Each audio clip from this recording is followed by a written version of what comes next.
Welcome back. Here, 18 major achievements of Peter Obi that will definitely melt your heart. Despite criticism from some quarters, Peter Obi, presidential candidate of Labour Party, has continued to win hearts in Nigeria.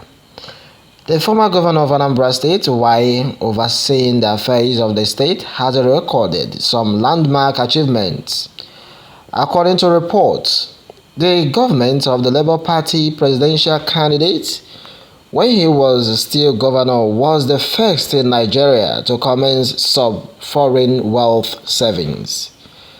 In this report, based on what we've gathered in line with legit, lists some of his achievements according to Vanguard newspapers as well. On this matter, Anambra was the first state to commence sub-foreign wealth savings, the first of its kind in sub-Saharan Africa. My wonderful people, next, the Nigerian Debt Management Office, known as the DMO, rated Anambra as the least indebted state in Nigeria despite of viable and measurable achievements recorded in various sectors. The state under him did not borrow or raise bonds for her various projects. The Senate of the Federal Republic of Nigeria rated Anambra State as the most financially stable state in the country. The state also entered into strategic partnership with the churches in the sector and in the health sector.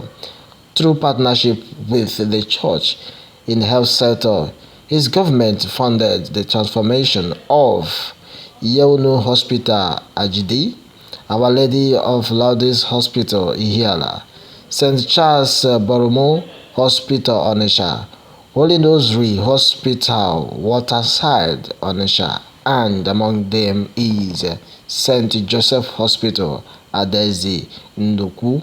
His government also built the Joseph Iwolo Health Center in St. Joseph Adezi Nduku, where health operations are now being performed. His government won the bill and the Melinda Gates Foundation $1 million as the first performing state in immunization in the Southeast. The state was the first to secure and distribute more than 30,000 computers to secondary schools, including 22,500 from HP. Anambra State government provided the microwave and Microsoft academies to more than 500 secondary schools. The state provided internet access to more than 500 secondary schools. Meanwhile, more than 700 buses were provided to secondary schools in the state by our government. Boreholes were provided in schools all over states. Also, numerous classrooms were built in all the 177 autonomous communities of the state as part of the effort to turn around the economy of the state. A number of companies were attracted to build their facilities in Anambra State. A case in point is Sabmila, the second largest brewery in the world. A number of one and other companies followed the Sabila initiative.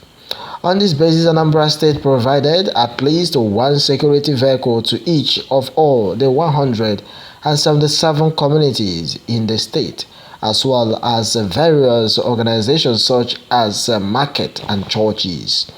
His administration conceived and built from scratch the first state-owned teaching hospital, Chukwuemeka Odumegwu Ojukwu Teaching Hospital, Awka. His government attracted the World Bank's support or National Erosion and Watershed Management Project to Anambra State. His government was also the first to do poverty mapping in Nigeria as a guide for the effective implementation of our poverty alleviation strategies.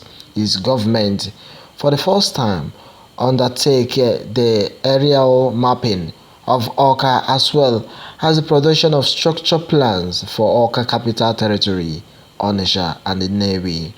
He built the first secretariat complex to house state government ministries that were hitherto scattered around the state.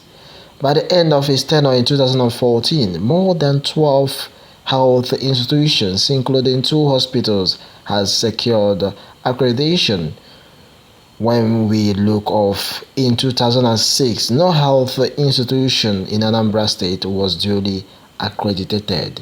Meanwhile, the presidential candidate of Labour Party, Peter Obi, has said that adequate investment in agriculture can help to address food inflation and insecurity in the country Nigeria. Mr. Obi said this in this message on the occasion of 2023 World Food Day, which is celebrated on the 16th October every year.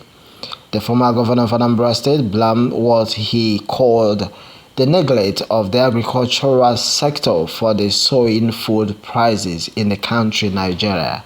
He said the current food inflation was a fallout of insecurity which had made it impossible for farmers to go to their farms and engage in food production. Mr. Obi said if elected as president of Nigeria come 2023, fighting insecurity will be his priority. He noted saying that securing the nation was a primary condition for meaningful development, including massive food production. According to him, if he secured the country, the farmers will return to the farm, produce more food and agricultural product, and food inflation will go down. He also said over-dependence on oil had diverted the government attention and investment from agriculture and resulted in a lack of production and high prices. Meanwhile, Mr. Peter Obi said Nigeria had vast arable land, especially in the northern part of the country Nigeria, as its greatest asset.